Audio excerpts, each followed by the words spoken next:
Sir, అమరావతిలో భవనాల నిర్మాణ వ్యయం ప్రపంచంలో ఎక్కడా లేనంత ఉంది. ఒక్కొక్క చదరపు అడుగుకి కొన్ని భవనాలకైతే 14,000, కొన్నిటికి 16,000, కొన్నిటికి 17,000 ఇట్లా పెరుగుతున్నటువంటి పరిస్థితి. ఎందుకు ఇంత కాస్ట్ అవుతుంది? అది సహేతుకమైందని అంటారా? ఇప్పుడు ఇక్కడ ఇది ఈ ఈ సమస్య రావడానికి కూడా కారణం లొకేషన్ అండి. ఇప్పుడు నేలలు మెత్తటి నేలలు, బ్లాక్ సాయిల్స్, మనకు అడుగు పెడితే దిగబడిపోతుంది కొంచెం వర్షం పడినా. ఇక్కడ రోడ్డు వేయాలంటే ఫౌండేషన్ రోడ్డుకు గట్టితనం రావడానికి చాలా లేయర్స్ వేసుకుంటూ రావాలి. సో ఆ మేరకు పర్ కిలోమీటర్ కాస్ట్ ఒక గట్టి నేలల మీద రోడ్డు వేయడానికి ఇక్కడ రోడ్డు వేయడానికి చాలా తేడా వస్తుంది.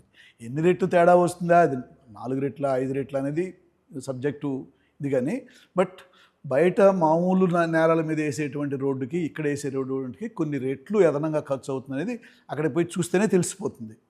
మరి లేఅవుట్ల పేరుతోనూ సీడ్ యాక్సెస్ రోడ్లు మధ్యలో ఈ నంబర్స్ అన్నీ ఉన్నాయి.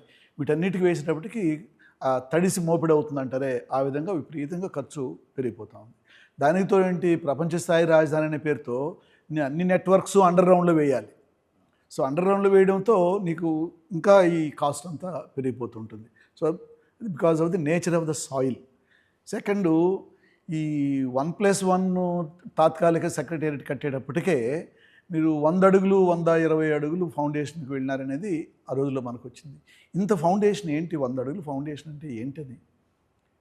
అప్పటికే ఒక 6-7 బ్లాక్స్ ఉన్నాయి. ప్రతి బ్లాకు ప్రతి పిల్లరు 100 అడుగులు 120 అడుగులు ఫౌండేషన్కి వెళ్ళిందంటే ఎంత ఖర్చు అయి ఉండాలి?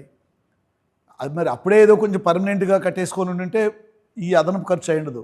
అంటే ప్రతి చోట ఈ సాయిల్ మెత్తటిది కాబట్టి అడుగున స్ట్రాంగ్ హార్డ్ రాక్ దొరకపోవడంతో ఫౌండేషన్స్ పేరుతోనే ఎన్ని వందల కోట్ల రూపాయలు ఖర్చు అవుతుందో ఎవరికి తెలియదు. అది కట్టే కంపెనీలకు ప్రభుత్వానికి తప్ప మనకు తెలిసేదంతా జియోలో వచ్చినప్పుడు కొంత ఆ జియోలో ఎంత కరెక్ట్గా చెప్తున్నారో ఎంత దాచిపెడుతున్నారో తెలియదు. ఇది పరిస్థితిలో ఉన్నప్పుడు టవర్స్ పేరుతో, జిఐడి టవర్స్ పేరుతో, ఐకానిక్ బిల్డింగ్స్ పేరుతో, 50 అంతస్తుల బిల్డింగు పేరుతో మీరు వెళ్తున్నప్పుడు ఎంత లోతు ఫౌండేషన్స్ వెళ్ళాలి?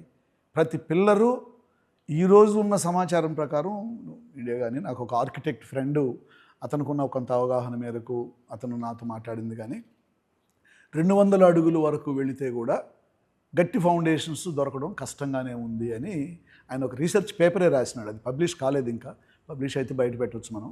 అంటే అనుమానాలు ఉన్నాయి. నువ్వు ఎన్ని అంటే ఇప్పుడు ఒక పెద్ద 50 అంతస్తుల టవర్ అంటే ఎన్ని పిల్లర్స్ ఉండాలి ఆ బిల్డింగ్కి? ఎంత లోతు వెళ్ళాలా? 50 అంతస్తులు అంటే హైదరాబాద్ లాంటి గట్టి చోట్లనే చాలా గట్టి ఫౌండేషన్ వేస్తారు. అట్లాంటిది ఇక్కడ మెత్తటి నేలల్లో అడుగుకెళితే ఆ ఖర్చంతా ఈ రూపంలో మనకు బయటపడుతుంది. ఈ పర్ ఎస్ఎఫ్టీ మొత్తం క్యాలిక్యులేట్ చేస్తే అది ఎన్ని వేలైనా ఆశ్చర్యపోవాల్సిన అవసరం లే. రాంగ్ డెసిషన్ని జస్టిఫై చేసుకోవడం కోసం దాంట్లో ఇంకా ఫాల్ట్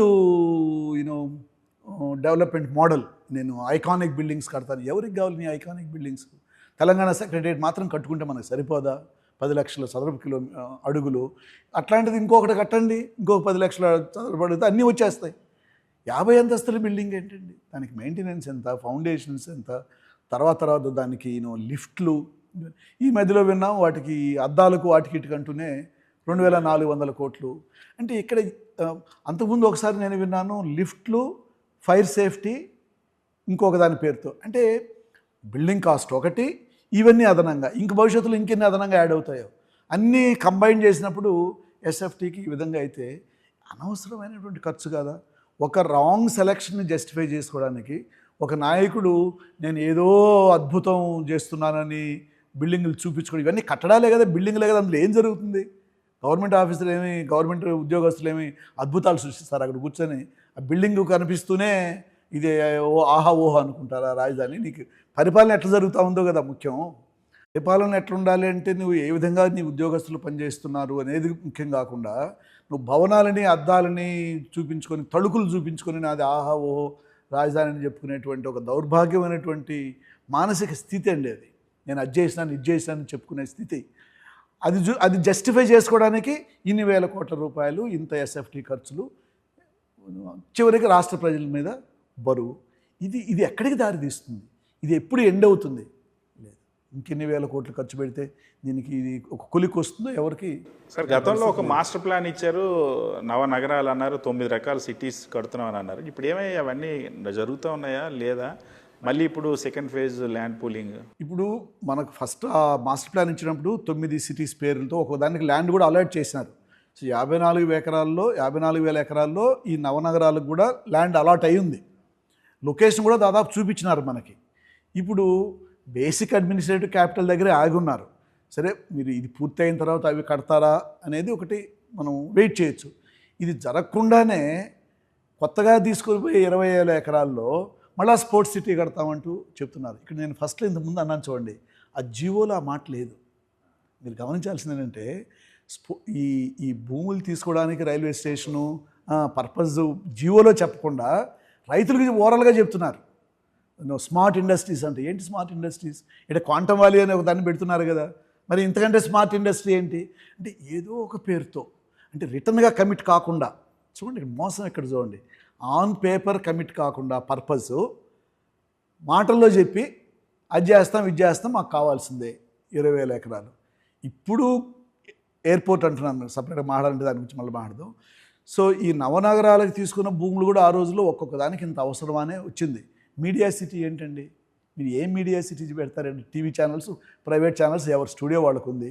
మీరు జస్టిస్ సిటీ, హైకోర్టు ఉంది, వాళ్ళ జడ్జిలకు 4 క్వార్టర్లు ఉంటాయి, లేకపోతే ఒక లా అకాడమీ, ట్రైనింగ్ అకాడమీ పెడతారు. అంత మాత్రం జస్టిస్ సిటీ ఏమవుతుంది అంటే ప్రతిదానికి ఒక పెద్ద పేరు పెట్టి దాని పేరుతో కొన్ని వేల ఎకరాలు ఇట్లా తీసుకుని ఆ రోజు 54,000 ఎకరాలు తీసుకున్నారు. ఇప్పుడు అది ప్రభుత్వమే చెప్పాలి దీని తర్వాత అవి ఎప్పుడు మొదలు పెడతారని. సార్ ఇప్పుడు 4,600 ఎకరాల్లో మళ్ళీ ఒక అంతర్జాతీయ విమానాశ్రయాన్ని కడతాము. అతిపెద్ద భారతదేశంలో ఎక్కడా లేనటువంటి ఒక పెద్ద క్రికెట్ స్టేడియము, స్పోర్ట్స్ సిటీ కడతాము. ప్రపంచంలోనే ఎక్కడ లేనన్న ప్లాట్ఫామ్స్తో రైల్వే స్టేషన్ కడతామని ఇప్పుడు ల్యాండ్ పూలింగ్ దానికోసం అని చెప్పి మంత్రి నారాయణ గారు చెప్తా ఉన్నారు. ఒకటండి, మీరు ఇచ్చిన జీవోలో, డిసెంబర్లో ఇచ్చిన జీవో 20,000 ఎకరాల్లో ఏది మీరు మెన్షన్ చేయలేదు. మీరు అదే నిజమైతే ఆ జీవోని రివైజ్ చేయండి. రివైజ్ చేసి ఇన్ని వేల ఎకరాలు ఇది, ఇన్ని వేల ఎకరాలు ఇది పర్పస్ స్పెసిఫై చేయండి. అది చేయనంత వరకు మీ మాటలకు విశ్వసనీయత లేదు. కాబట్టి వీళ్ళు వాస్తవాలు ప్రజలకు చెప్పడం లేదు. జీవో ప్రకారం మనం వెళ్ళినప్పుడు ఒకటి. మొన్న కొత్తగా ఇది వచ్చింది, రైల్వే స్టేషన్, అది ఎయిర్పోర్ట్ వార్త. రైల్వే స్టేషన్ గురించి చెప్తూ ఉన్నారు. ఇప్పుడు ముందు ఈ నగరంలో జనాభా ఎంత ఉంటారో చెప్పండి. ఇప్పుడు మాస్టర్ ప్లాన్ ప్రకారం 2035కు 25 లక్షల జనాభా ఉంటారనేది సింగపూర్ వాళ్ళ ఎస్టిమేషన్. నేను ఆ రోజే మాస్టర్ ప్లాన్ మాయాజాలం అని 2017లోనే వ్యాసం రాశాను. ఇది జరగదు. ఎందుకంటే గుంటూరు, కృష్ణా జిల్లాల పాపులేషన్ నేను అసెస్ చేశాను. 2 జిల్లాల పాపులేషన్ కూడా టోటల్ పాపులేషన్ 2011లో 1 కోటి జనాభా తక్కువే. కంప్లీట్ రూరల్, అర్బన్ అంతా కలిపితే. పక్కనున్న వెస్ట్ గోదావరి జిల్లాతో కలుపుకున్న ఈ 3 జిల్లాల్లో పాపులేషన్ గ్రోత్ రేట్ బాగా తగ్గిపోయింది. మొత్తం ఆంధ్రప్రదేశ్తో పోల్చుకుంటే ఈ 3 జిల్లాల్లో చాలా తక్కువ గ్రోత్ రేట్.